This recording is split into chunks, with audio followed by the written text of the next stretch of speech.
Hello friends, അപ്പോൾ കുറേ നാളുകൾക്ക് ശേഷം ഞങ്ങളൊന്ന് ലണ്ടൻ വരെ പോയി. നമ്മുടെ ഫ്രണ്ട് കെവിനും ഉണ്ട്, അവനെ ഒന്ന് മീറ്റ് ചെയ്യാമെന്നൊക്കെ ഓർത്തു. അപ്പോൾ നൈറ്റ് ഫ്ലെക്സ് ബസ്സിൽ കയറി ഏർലി മോർണിംഗ് അവിടെ എത്തിയിട്ടുണ്ട്. ഞാൻ പറ്റുന്ന പോലുള്ള ചെറിയ വീഡിയോസൊക്കെ എടുത്തിട്ടുണ്ട്, നമുക്ക് കാണാം കേട്ടോ. നമ്മൾ സെൻട്രൽ ബസ് സ്റ്റേഷനിലാണ് എത്തിയത്, നമ്മുടെ എയർപോർട്ടിൻ്റെ അങ്ങോട്ടാണ് കെവിൻ വന്നത്. ഹലോ, കുറേ അധികമായി. ഇതിപ്പോൾ ട്യൂബ് സ്റ്റേഷനിലാണ് ലണ്ടൻ. ഇവിടെ എന്താ നല്ല വിശേഷം, ഞാൻ ഉറങ്ങുകയായിരുന്നു, എണീച്ചിപ്പോൾ ഇവിടെ വരണമെന്ന് പറഞ്ഞു വന്നേക്കുവാണ്. ഇപ്പം ഞങ്ങൾ ടോട്ടൻഹാമിൽ പോവാ, ലണ്ടനടുത്ത് തന്നെ. മറ്റേ ആലിയ ഭട്ടിൻ്റെ മിൽക്ക് കേക്ക് അറിയിരിക്കില്ല, അത് കഴിക്കാൻ പോവാ. അപ്പം ഞാൻ ഒരു പ്രാവശ്യം കഴിച്ചിട്ടുണ്ട്, ഇവിടെ കഴിച്ചിട്ടില്ലെന്ന് പറഞ്ഞു. അപ്പോൾ ചാടി അങ്ങോട്ട് പോവാം. അപ്പോൾ കുറച്ച് സ്ഥലങ്ങളിൽ പോകുന്നുണ്ട്, അപ്പോൾ വഴിയെ കാണിച്ചു തരാം ബാക്കിയെല്ലാമൊക്കെ. നമുക്ക് ഒത്തിരി പ്ലാനിങ് ഒന്നും ഇല്ലായിരുന്നു, ജസ്റ്റ് എല്ലായിടത്തും ഒന്ന് കറങ്ങുക അത്രേ ഉള്ളായിരുന്നു മനസ്സിൽ. നമ്മൾ ഇടയ്ക്ക് ലണ്ടനൊക്കെ പോകുന്നതാണല്ലോ, അപ്പോൾ പോകാത്ത കുറച്ച് സ്ഥലങ്ങളൊക്കെ പോകാമെന്നൊക്കെ ഓർത്തു. ഫസ്റ്റ് നമ്മൾ ആലിയ ഭട്ടിൻ്റെ മിൽക്ക് കേക്കില്ലേ, അത് ഞാൻ കഴിച്ചിട്ടില്ല, അവിടെ പോയി. ലെറ്റോ കഫേ അവിടെ പോയി.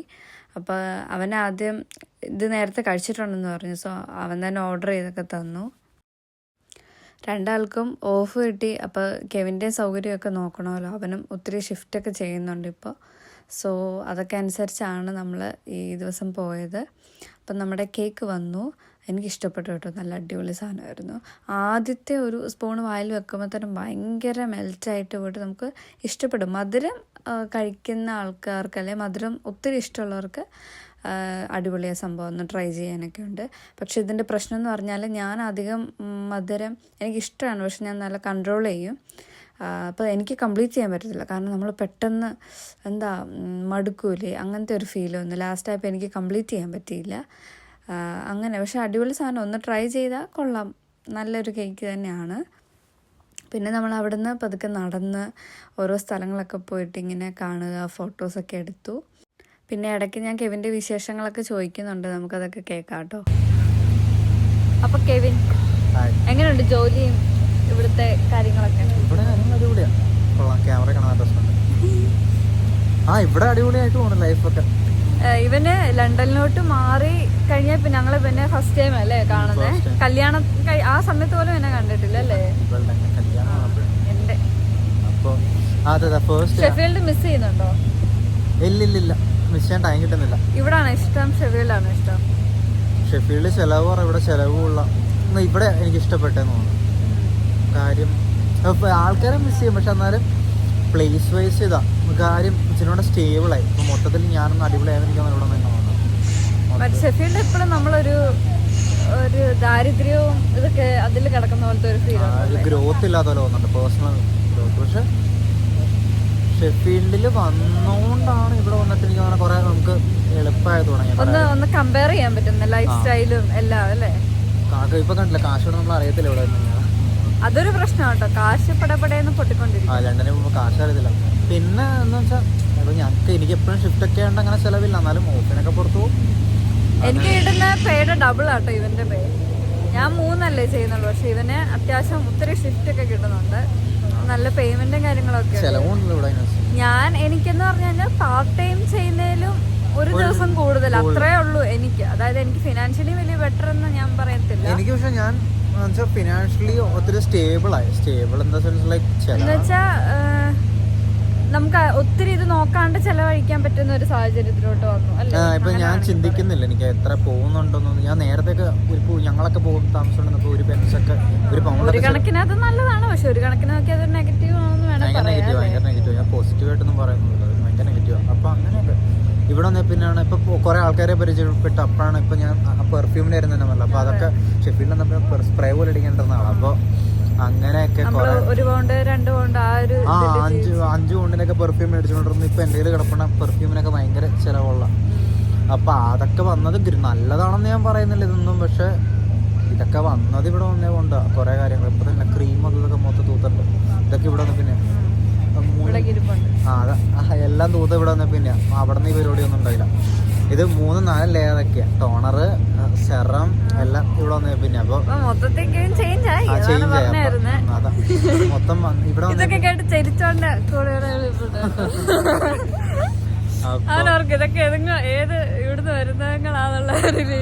അപ്പൊ ഇവിടെ വന്നപ്പോ ചേഞ്ച് ആക്കണം.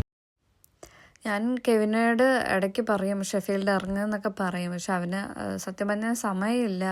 പിന്നെ ഇടയ്ക്ക് ഒരു ദിവസമൊക്കെ ആയിരിക്കും ഓഫ് കിട്ടുന്നത്. അപ്പം അങ്ങനത്തെ പ്രശ്നങ്ങളൊക്കെ ആയ കാരണം അവനെ ട്രാവൽ ചെയ്ത് വരാനൊക്കെ ബുദ്ധിമുട്ട്. ഈ വർക്കിൻ്റെ റോട്ട, പിന്നെ എല്ലാവർക്കും ഒരേ സമയത്ത് ഫ്രീ ആവണ്ടേ, അങ്ങനെയൊക്കെ നോക്കുമ്പോൾ നടന്നില്ല. അപ്പം ലണ്ടനിലോട്ട് ഷിഫ്റ്റ് ചെയ്തിട്ട് പിന്നെ ഇതുവരെ ഷെഫീൽഡിലോട്ട് അങ്ങനെ വന്നിട്ടൊന്നുമില്ല.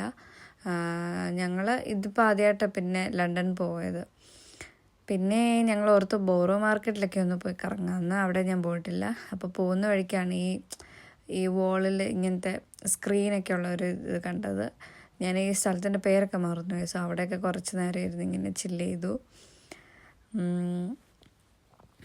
എനിക്ക് ഒരാഴ്ചയോളം ഓഫായിരുന്നു. അപ്പം ഞാൻ അധികം ടയർഡെന്ന് പറയാൻ പറ്റത്തില്ല, പക്ഷേ ഈ നൈറ്റ് നമ്മൾ ഇങ്ങോട്ട് ട്രാവൽ ചെയ്തതിൻ്റെ ഒരു ക്ഷീണമൊക്കെ ഉണ്ടായിരുന്നു. അങ്ങനെ നമ്മൾ വീണ്ടും ട്യൂബൊക്കെ എടുത്ത് ഓരോ സ്ഥലങ്ങളായിട്ടൊക്കെ പോയിക്കൊണ്ടിരിക്കുകയാണ്. ട്യൂബിലും ഞാൻ ഫസ്റ്റ് ടൈം ആണെന്ന് തോന്നുന്നു കയറുന്നത്. കാരണം നേരത്തെയൊക്കെ നമ്മൾ ഇപ്പോൾ എയർപോർട്ടിലോട്ടൊക്കെ പോകണമെങ്കിൽ നമ്മൾ വിക്ടോറിയ സ്റ്റേഷനിൽ പോയിട്ട് അവിടെ നിന്നായിരിക്കും പിന്നെ ട്രെയിനോ അല്ലെങ്കിൽ ബസ്സൊക്കെ തന്നെയാണ് പോയിക്കൊണ്ടിരുന്നത്. ട്യൂബിൽ ഇത്രയും ട്രാവൽ ചെയ്തത് ആദ്യമായിട്ടാണ്. കാരണം ഏറ്റവും ഈസി ആയിട്ടും കംഫർട്ടായിട്ടും തോന്നുന്നത് ട്യൂബാണല്ലോ ലണ്ടൻ പോയി കഴിഞ്ഞാൽ. സോ അതും അടിപൊളിയാണ്. നമ്മൾ പിന്നെ ലണ്ടൻ ബ്രിഡ്ജും എന്തായാലും വന്നതല്ലേ, അപ്പോൾ ലണ്ടൻ ബ്രിഡ്ജൂടെ പോയി കാണാമെന്നൊക്കെ ഓർത്തു. അങ്ങനെ നമ്മൾ അങ്ങോട്ട് ആദ്യം പോയി. നമ്മൾ പോയിക്കൊണ്ടിരിക്കുകയാണ്. എൻ്റെ പ്രീവിയസ് വീഡിയോ ഉണ്ടെന്നാണ് എൻ്റെ വിശ്വാസം ഇവിടെ പോയത്. അപ്പം അത് നൈറ്റാണ്. ഞാനും ടോബിനും കൂടെ ലാസ്റ്റ് ടൈം ലണ്ടൻ വന്നപ്പോൾ നൈറ്റായിരുന്നു അത്യാവശ്യം കറങ്ങിയത്. ലണ്ടൻ ബ്രിഡ്ജിലൊക്കെ നൈറ്റ് വന്നു. പിന്നെ നമ്മുടെ പാലസിലൊക്കെ ഡെയിലി പോയി. അങ്ങനെ ഒരു പ്ലാനിങ് ആയിരുന്നു. നമ്മൾ ഒരു ദിവസം സ്റ്റേ ചെയ്തു, 2 ദിവസം കറങ്ങി എന്നാണ് എൻ്റെ ഓർമ്മ. അതിപ്പോൾ കുറച്ച് നാളായി. അത് കഴിഞ്ഞ് പിന്നെ പകൽ സമയം ഇങ്ങനെ ലണ്ടൻ ബ്രിഡ്ജിൻ്റെ ഇവിടെയൊക്കെ ആദ്യമായിട്ടാണ് വരുന്നത്. പിന്നെ നമ്മൾ ഇവിടെയും ഈ പാലസിനകത്തും കയറാൻ വേണ്ടി ടിക്കറ്റ് നോക്കിയപ്പം 35 പൗണ്ട്. അപ്പോൾ വേണോ വേണ്ടയോ എന്നുള്ളൊരു മൈൻഡിൽ ഇങ്ങനെ നിൽക്കുമായിരുന്നു. പിന്നെ ഓർത്തു എന്നാൽ വേണ്ട, നമുക്ക് അത്യാവശ്യം ഇതുവഴി നടന്നൊക്കെ കാണാം എന്നൊക്കെ ഓർത്ത് നമ്മൾ മറ്റേ ആ ബ്രിഡ്ജിൻ്റെ ഇതുവഴിയൊക്കെ കുറേ നടന്നു.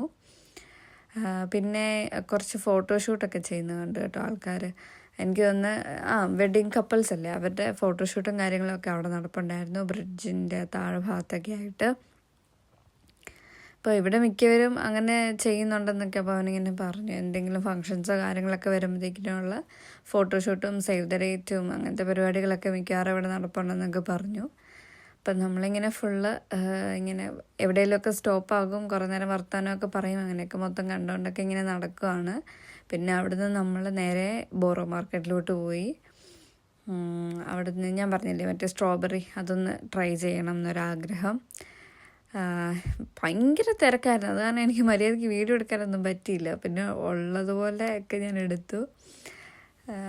സത്യം പറഞ്ഞാൽ സംഭവം ഓക്കെ, കുഴപ്പമില്ല. പ്രശ്നം എന്താണെന്ന് വെച്ചാൽ അത്യാവശ്യം തണുപ്പുണ്ടായിരുന്നു. അത് കാരണം ഈ ചോക്ലേറ്റ് കുറച്ച് ഹാർഡായിപ്പോയി, നല്ല സ്മൂത്തായിട്ടൊന്നും അല്ലായിരുന്നു. അതിൻ്റെ ഒരു പ്രശ്നം ഉണ്ടായിരുന്നു. പിന്നെ ഞങ്ങളതെല്ലാവരും കഴിച്ചു.